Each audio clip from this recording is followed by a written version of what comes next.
On so many questions, the United States seems to have very little leverage. We're talking about that, of course, with regards to oil prices. We're talking about that with regards to the gas market. But when it comes to Iran, as you say, they gained a lot of leverage. And it's not just with regards to what's happening internally in that country. But when you look at Hezbollah and Lebanon, when you look at the fact that Saudi Arabia, as the foreign minister just told me a week or so ago at the G20, is talking to Iran and plans to continue talking to them, one wonders who's sitting pretty at this point. Is it Tehran?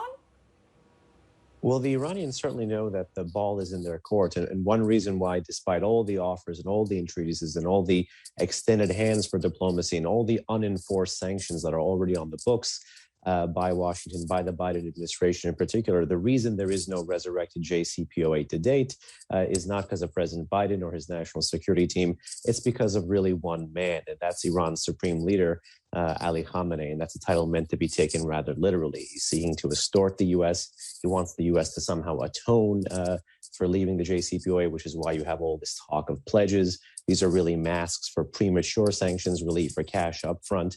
But analytically, if you ask me, it was the current administration in Washington that squandered the leverage.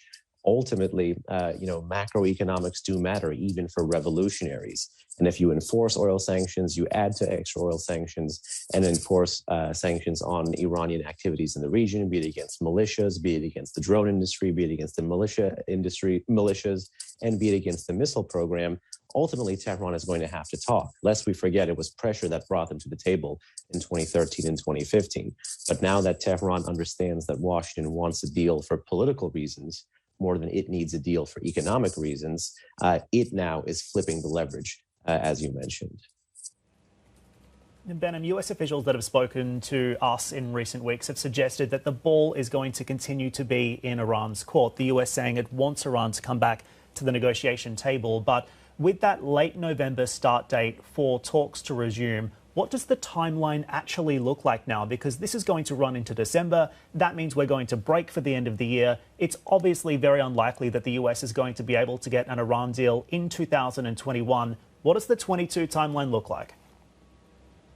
Well, again, the timeline depends on what the goals are. If Iran continues to enrich, continues to accumulate, continues to violate while these talks, these indirect talks go on, then it means that the timeline will be kicked down the road for something like JCPOA reentry.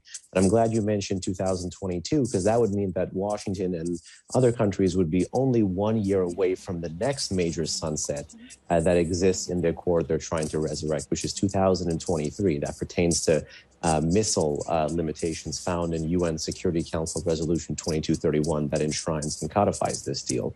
So regardless of this back and forth, there are other political and technical clocks that are ticking that play to Iran's advantage over time. But one thing is for certain, the Biden administration's serious attempt at diplomacy and Iran's serious rejection of that diplomacy could allow the Biden administration to push for a more multilateral pressure policy in 22 if Tehran continues to stall or continues to ask for guarantees or continues to ask for more of these upfront types of sanctions relief.